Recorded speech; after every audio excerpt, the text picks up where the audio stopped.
Hello, and welcome to Monumental, where we sit down with entrepreneurs, leaders, visionaries, and big thinkers making monumental change. Here's your host, Evan Holiday.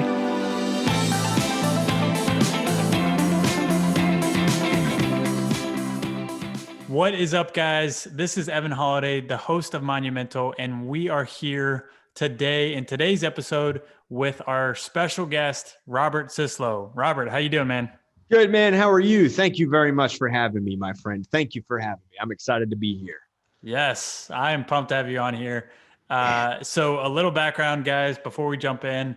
Robert and I actually got connected, two weekends ago, something like that at 1 weekend ago. Yeah. Well, two, because So 2 weeks. You're right. 2 weekends ago.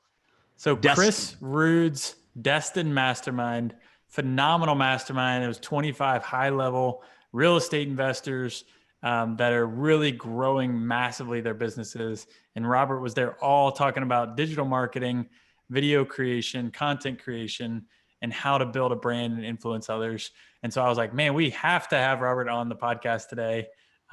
So a little background about Robert before we get started. He's the founder of Syslo Ventures, which is a media production company which specializes in media production, digital video, web design, graphic design. I'm pretty sure they do it all. If you want to blow it up on content and media, he's your guy. And he also previously did all the marketing and social media for Grant Cardone, which is amazing because Grant Cardone really blew up that space in the last few years, and Robert was a big part of that.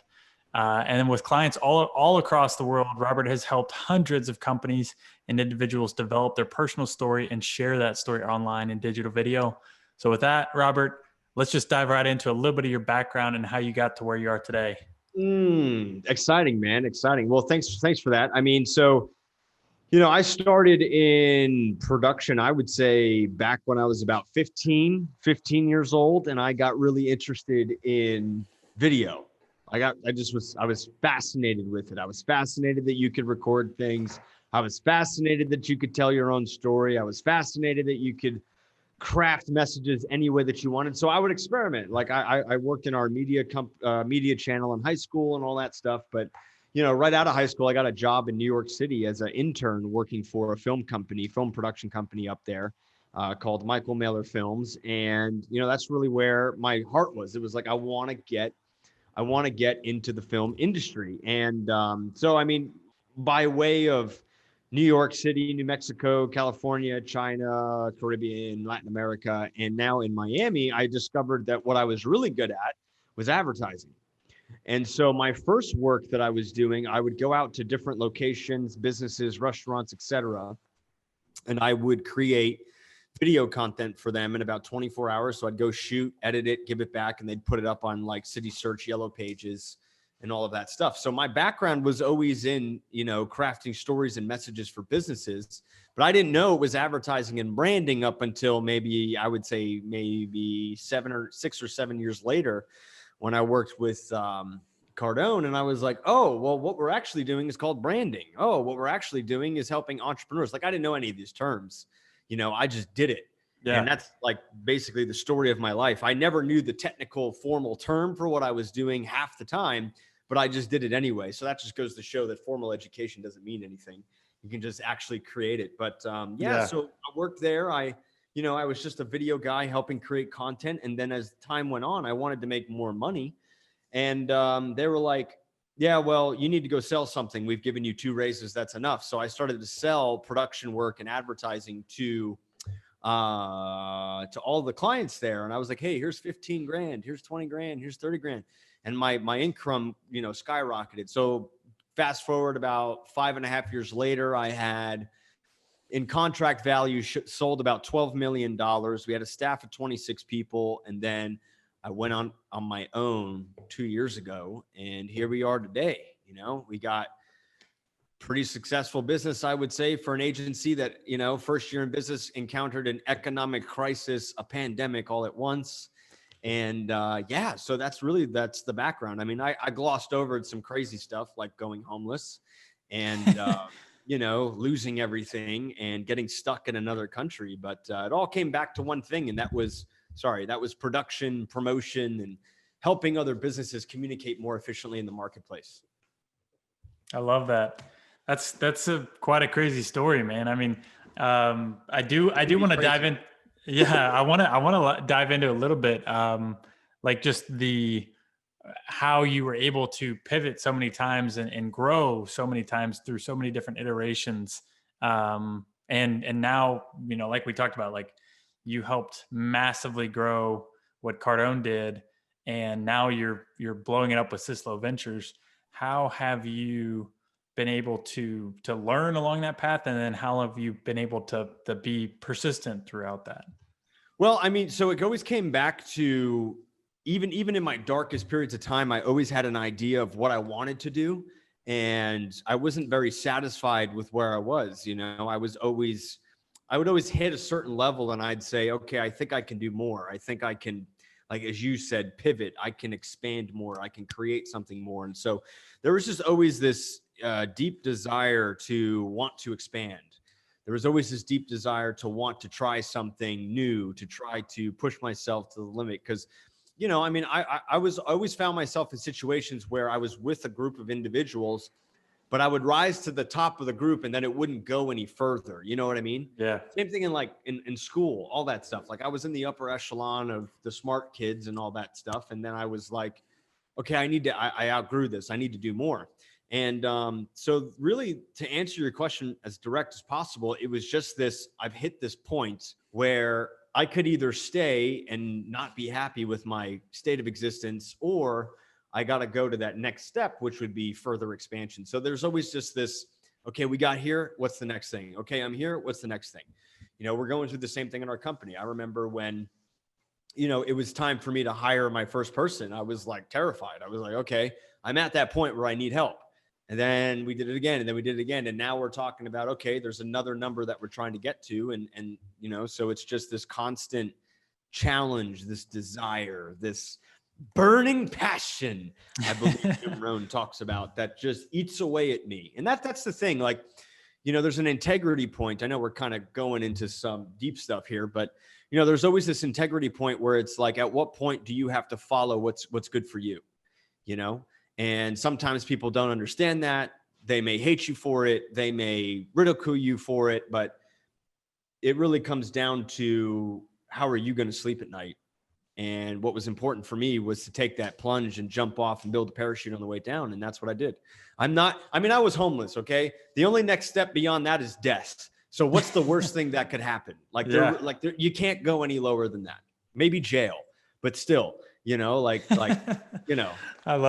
it. So yeah, you touched on a great point.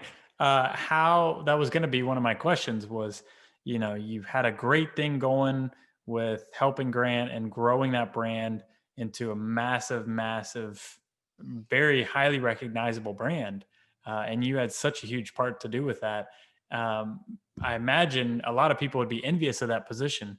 What for you made that plunge necessary, or that step to starting Syslo Ventures? What made that necessary for you? And I mean, what I'm going to say, I mean, it wasn't anything negative. I didn't enjoy what I was doing. It was just that at one point I looked around and I was like, this is not mine. I didn't build this. Like, yeah. I did, but it wasn't, you know what I mean? Like I didn't have full control, I think is really what it is. And by control, I don't mean that in a negative way. I just mean I wanted to be able to make more authoritative decisions fully. Yeah. And I wanted obviously more income, So for me, I was like, all right, I have a choice here. And no matter what I'll do, I'm an employee in this situation. And there's nothing wrong with that. I wasn't, it was just that integrity thing I was talking to you about. It was like, oh, I could do more. The Ferrari's in the garage, but I can't let it all out right now. And I think that's really what was, digging into me. I mean, I remember I'd come home really distraught.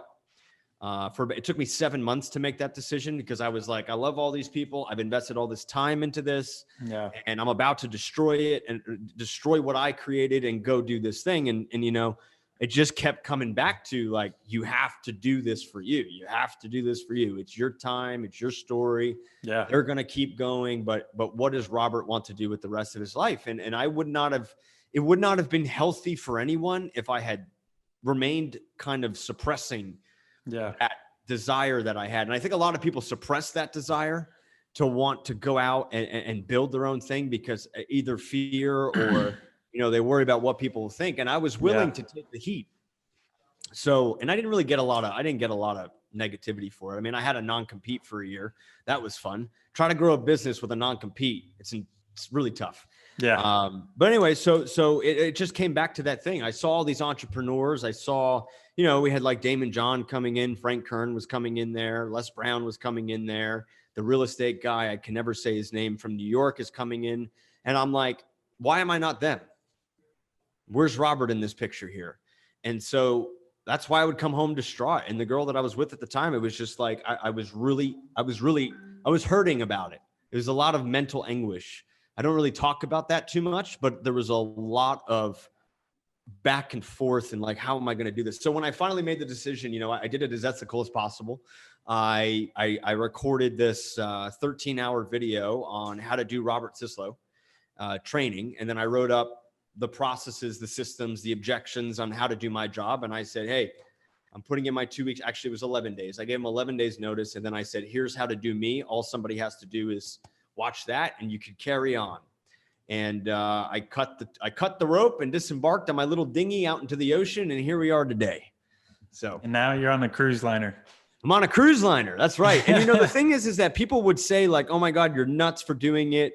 Why would you do that? That dude's so powerful. And I'm like, yeah, but it's not my story. 100%. And I don't, and I don't have anything against them or anyone. It's just that I want to do Robert Syslo. And I don't think that there's anything wrong with that. It comes back to that integrity thing. And, everybody has their own game that they want to play. And it comes back to, how do you want to play? And I like to be in the game. I like to play. I like to be in the trenches. I like to call. I like to create and just run. Yeah. And so creating my own business, going through the things connected with that has been just an exciting ride and just a lot of fun. Yeah, I love that. I'm glad you dove into that because I think a lot of people had that internal conversation with themselves. Like you talked about that anguish between like what your inner desires are versus what your outward like expression of those desires are, and what you actually do versus what you want. Right. And it's I think painful. Yeah, there's a disconnect. When there is a disconnect between that, you feel it and you don't feel 100% yourself. And that's the way I was too. We talked about this in Destin. Like, I went through the same thing where I had a great job, a great position, but I was working for somebody else and that wasn't me. And that wasn't my mission. My mission was ownership, impact, better income, more choice, more flexibility, more ability, more freedom, basically. To do my own thing and express myself in my work the way I want and the way I see it. And I think that's powerful, but I think it takes real guts to be able to somebody say, hey, look, I need to do what's best for me, not for anybody else. And I need to take that plunge, even though it may be a little scary, it's going to pay off for me as long as I stick with this and I really want this. Yeah. And you said something in there about impact. And one of the other things that happened was, I remember I went to a couple of like fundraisers for my church, and, I'd walk in there and these guys are asking, they're asking for decently large sums of money, like sometimes very large. And I could only do maybe less than $2,000. And that also was hurtful to me because I was like, dude, I want to give more.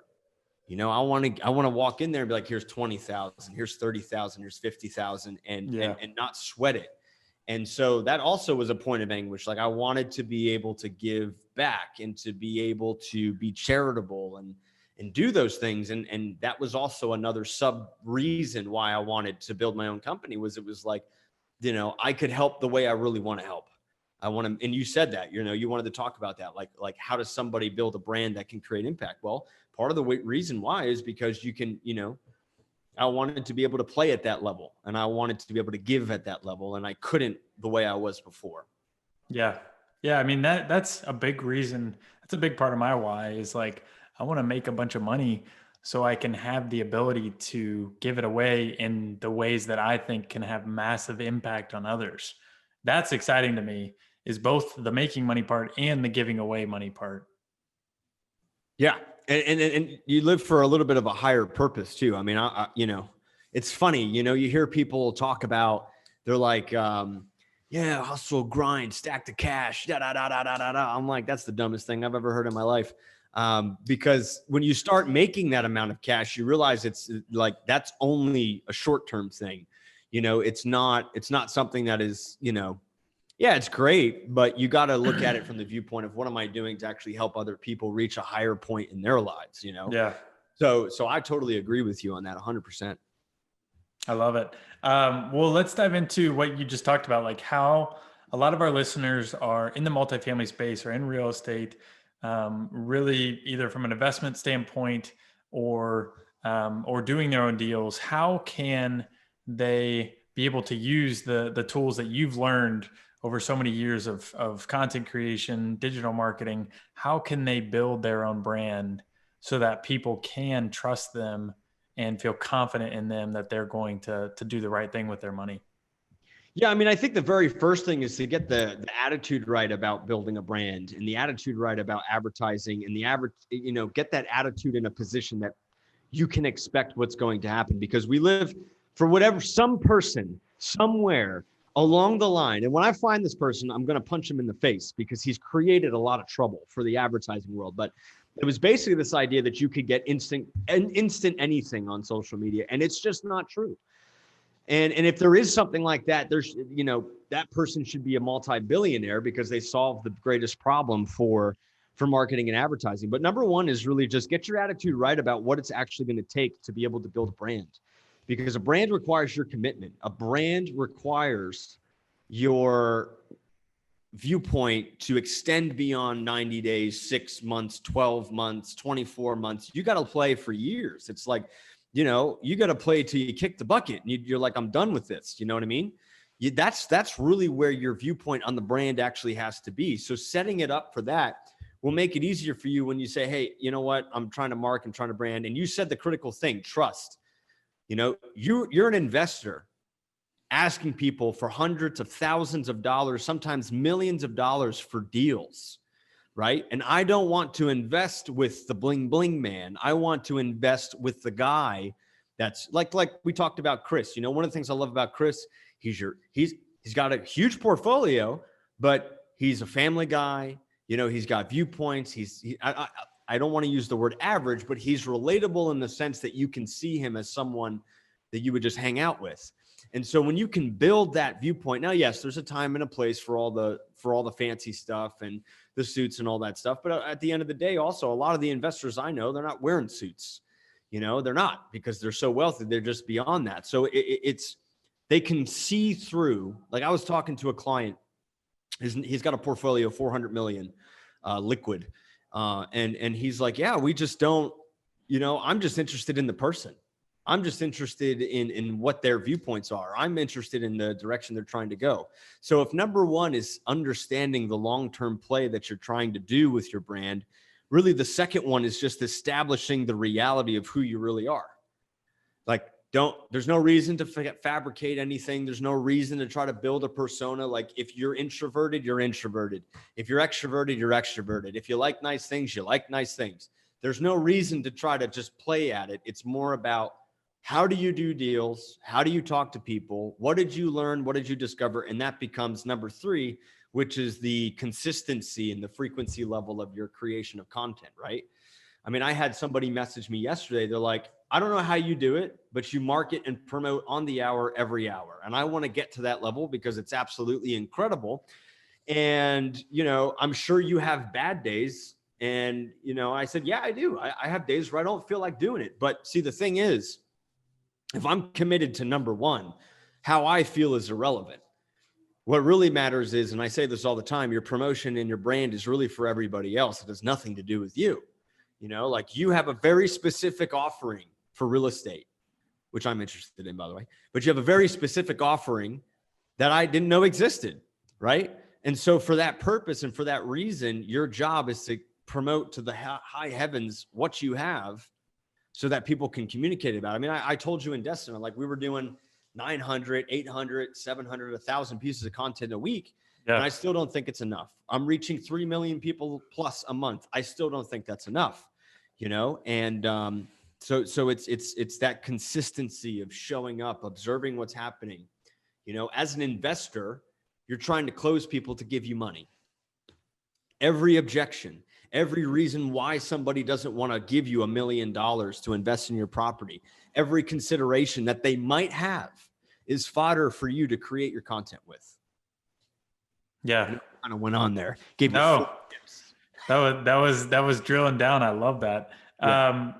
And so the couple of things that I wrote down through that were really just, number one, having that attitude of who you are, what you're doing, and also becoming that person, having the mindset of the person that brands themselves well, that thinks about their brand, and that acts out their real brand of who they are. And that also flows into the second one, which was authenticity, of just being authentic to yourself, being who you are in everything you do. And I can second that. I mean, the amount of actual like feedback and comments and engagement I get from like just silly posts, or like things like I'm going hiking with Jeanette, my fiance, like stuff like that gets people to be able to relate to me and who I am, and also know that I'm human. I'm not just like, I'm not just monumental. I'm not just, doing deals. I also have this personable side to me, and this really is who I am. And I think people that really relate to that.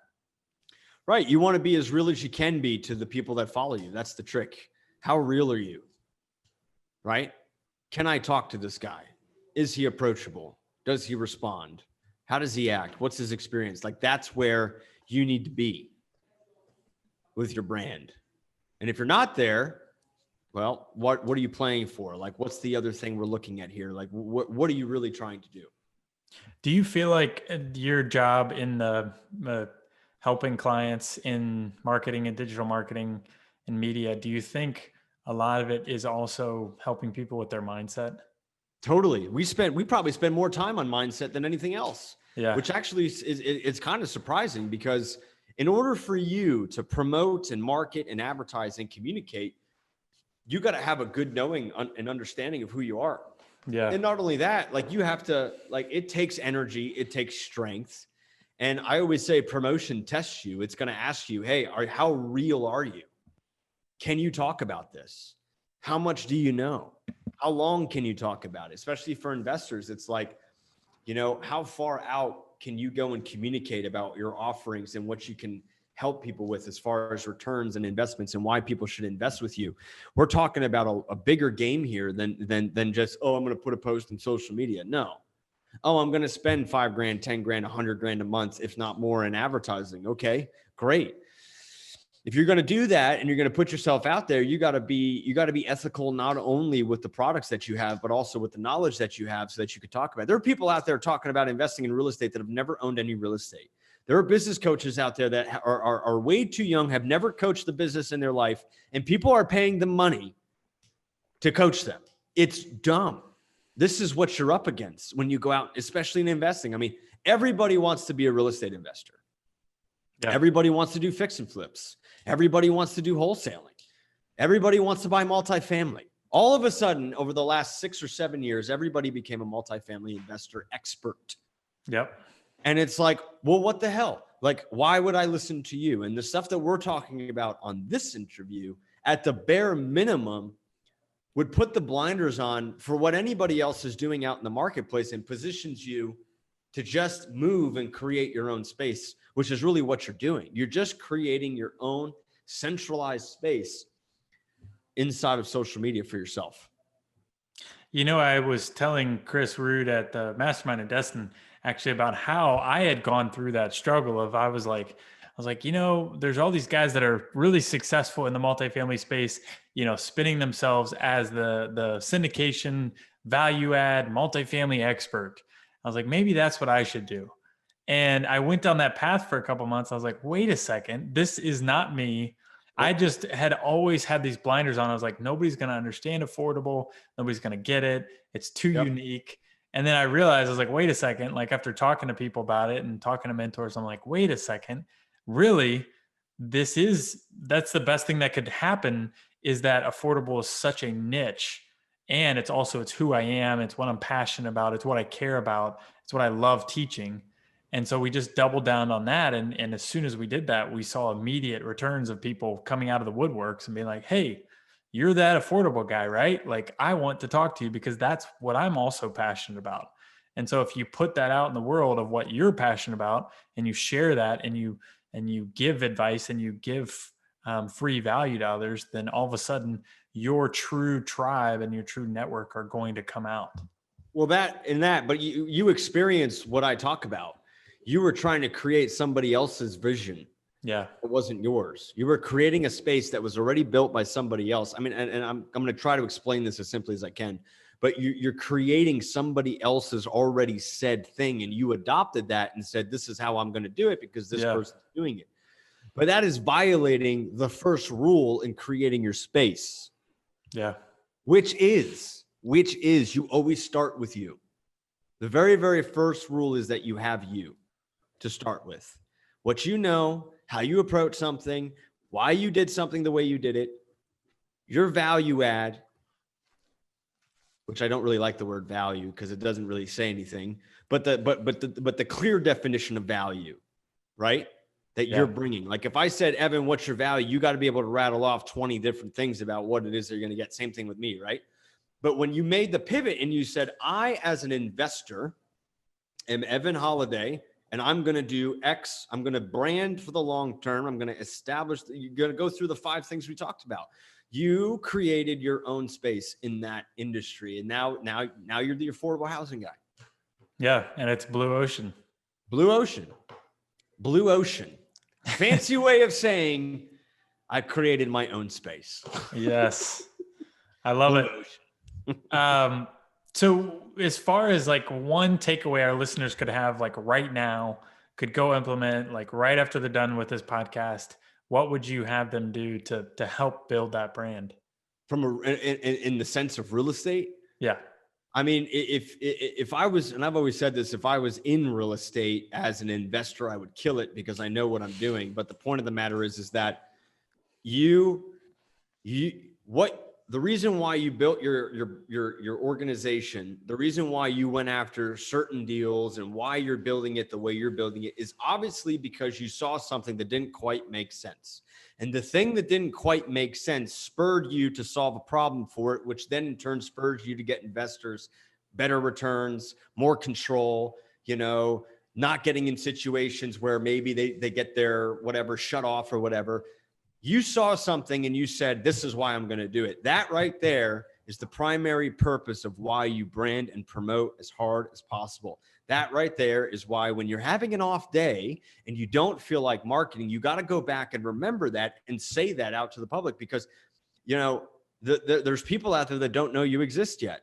They don't know you exist.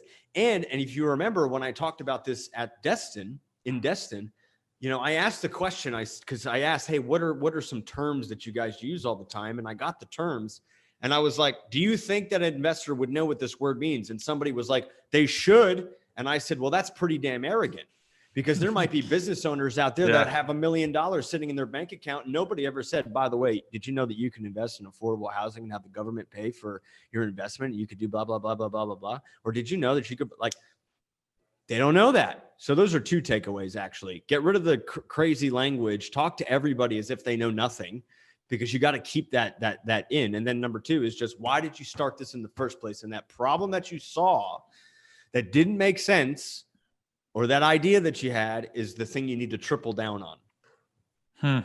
I love that. Yeah. And that's something that you can create content around all day long because that's your truth. Okay. That's your purpose. That's your mission. That's something that you should be passionate about anyways. And so that's something you would love to be talking about. And so, like you said, I mean, for me, it's affordable housing. It's like, I love talking about the big problem, the big need. Even pre-pandemic, there's this humongous need. And I could talk about that all day long. Yeah. And just being able to provide that value to others and share that mission is priceless. Exactly. Because they're waiting for you. They're waiting for you to say it. Everybody's looking for something good. They're looking for a better thing. You could be the better thing. See, this is why, I don't look at what anybody else does. I just don't, because it has no bearing on me. Well, Robert, this guy's doing this in his marketing and he's doing that. We should do this. Yeah. I'm like, yeah, let's just trash everything we're doing because this one person who is successful is working for them and you automatically think it's going to work for you. Let's stop every time somebody changes what they're doing and restart over again. And that's insanity to me. I'm like, that's dumb. Yes. Now, are there fundamental principles that should be adjusted? Of course. But I would not abandon a strategy just because somebody else started a new strategy. Those guys that have won, I can tell you, they just kind of do it. They're like, we're going to do this. And then we're all like, oh, we need to do that because they did it. And it's like, that's not really the case. They're just paving their own space. And that's the big thing as a real estate person you need to get through your head is just, I'm going to create it the way I want to create it. And that's why people buy. Like, why do people give you money? When they talk to you, Evan, they like you. Yeah, the deal might be good. Yeah, the ROI might be good, but really they bought because they talked to you. And that's something I realized where I was working before, because I didn't have somebody on the call with me closing those deals. It was Robert Syslo on every call. And I was like, I am responsible for getting this deal done. Yes, I have a name here, but they're buying because of their experience with me. And that's also what translated into my business today is like, you're buying because of me, because of our experience, I know I kind of riffed it there, but that's awesome. So one last question about what you just mentioned of like growing into Syslo. What has that journey been like over the last year plus of growing this team around you? And also, what does the future look like for you guys? Well, it's been an interesting year. I've had a lot of fun things. I've had some not so fun things. People have been the trickiest thing to navigate. I think, as a business owner, because no one's ever going to do it the way you do it or anything like that. But even, having to come to the point of you're investing time and energy into individuals and situations. And then you realize it's like, oh, well, you're not really on the same team. And then now we're having these issues and working up the courage to have to let people go, I think was one of the hardest things I had to do this year was really just, getting a solid team and delivering a solid product and working up the courage to say, we can't do this anymore. Because I don't like to inflict pain on people. Like I don't. I'm not. I really want people to be happy. I want people to be winning. But sometimes, when you have X amount of mouths to feed and you have X amount of clients you have to take care of, you can't let things on the line that are going to create situations. So this year was kind of a mixed bag of dealing with that, but massive expansion. I mean, we had our highest months during the pandemic. Yeah. We're still having high months. We're expanding again. We keep expanding. We're steady. We're cash flowing. We're gone the uptrend. So, I mean, there's no, it's a stable business. Like if an investor looked at my business, they'd be like, that's pretty good. That's pretty good. Yeah. And I mean, I'm not going to sell the business, but I mean, I'm just saying like from that viewpoint, that's what I wanted for 2020 was to get a team, was to get it, moving, was to get it where I could focus on promotion. 2021 is going to be, doubling, tripling in size, followed by investments. I'm looking at real estate now. I am looking at different real estate alternatives and options to invest into. And that's going to be what 2021 is going to be about. So, and then just continuing to expand the reach. So everybody listening, they got to build their know, like, and trust with Robert because he's a potential investor. That's right. I like it. Potential investor right here. I mean, we can do it now, but it needs to make sense to me. So just letting you know. We should do a Shark Tank pitch.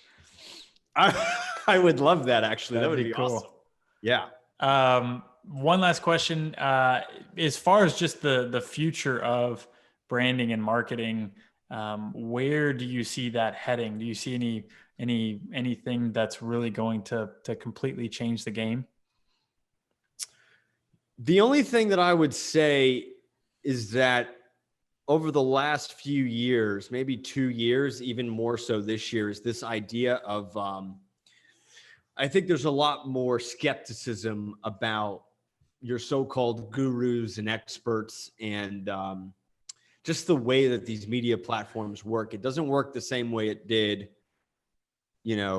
2 or 3 years ago. And I think people are a lot more wary than that. I see what people are responding more to is this real, relatable, approachable individual. So I do see a trend kind of going towards that direction where we kind of come out of the clouds of everything looks perfect and unicorns and rainbows and butterflies and perfect abs and Lamborghinis and all this stuff. And I think we're going to kind of drop. I think that's still going to be there, you know, and I think it's great when people have it. I don't think that should be the primary thing, but I think it's going to transition more into this. I want to connect. I really want to just work with somebody that's real. I want to work with somebody that's not going to make me wrong. That I don't want to be disappointed by my mentors. I want someone who's going to really guide me and not contradict themselves. I think that's really where we're headed right now. I mean, you just look at the election, and I'm not trying to get political or anything, but I mean, you're like, I'm so sick of this. I'm sick of this. I'm sick of this. And I believe that in the next few years, that's where we're heading, in that direction. We're dealing with the idea of getting into a position where we want truth and we want action and we want results. Yeah. And authenticity and integrity. Yes. I love that. Yeah. I think that's so true. Cause I agree with you. I think there's a lot of kind of murkiness out there of people that are really talking up a big game. And then, you know, either reneging or not really following through on their word and leaving a lot of people burned or not very happy with the experience. And so I think the people that do actually provide real value and authenticity and integrity are going to be the ones that shine through that. 100%. 100%. I love it. Let's dive into our monumental questions. Monumental questions. Let's do it. Smart. Okay. I'm ready. Go. All right. What does success mean to you? Ooh, success means to me the ability to grow, expand, and give back the way that you want under your own terms and your own control. Nailed it. Nailed. What about daily habits or morning rituals that you have?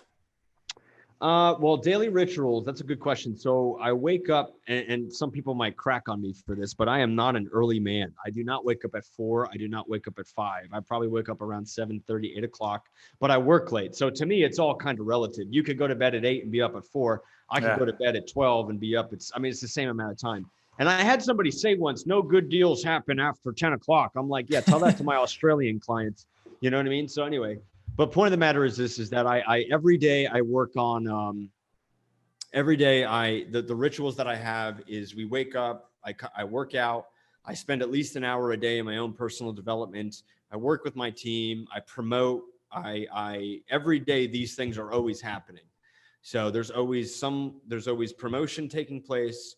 There's always workouts taking place. There's always personal development taking place. There's all of these things that just have to be in there. Love it. And final question, what about favorite book or book you are currently reading? Favorite book or book that I'm currently reading. My favorite book of all time was Science of Survival by L. Ron Hubbard. It gave me a complete understanding of people's behavior and prediction. It just helped me understand and navigate the different types of people in the world and, you know, who to select as friends, who to align with, that kind of a thing. I definitely go back to that book quite frequently. But the first book, if you're ever curious to know what book got me into, the first book that got me on the uptrend for personal development was How to Win Friends and Influence People by Dale Carnegie. That was the first self-help book I ever picked up and read. Phenomenal book. And I'm going to have to check out the Science of Bring a dictionary. It's pretty survival. Intense. Get a dictionary. You'll need Nice. Robert, phenomenal episode. Thank you. I expected nothing less. So you more than delivered for our monumental audience. As far as where our listeners can reach out to you or connect with you? You can go to sysloventures.com. You can look me up on social media at Robert Syslo Jr. Any platform, message me, and I will respond to you as fast as possible. Boom. Guys, take Robert up on this. He is crushing it in the space. He's helping a lot of businesses and entrepreneurs blow up their branding and content creation. And guys, also, if you enjoyed today's episode, Make sure you like, subscribe, rate, and review. And best of all, share on social media. Let us know you're listening. Tag Robert at Robert Syslo Jr. Anywhere on social media. Tag myself at Evan Holiday. Let us know you're listening. Let us know what part you enjoyed. And guys, with that, have a monumental day.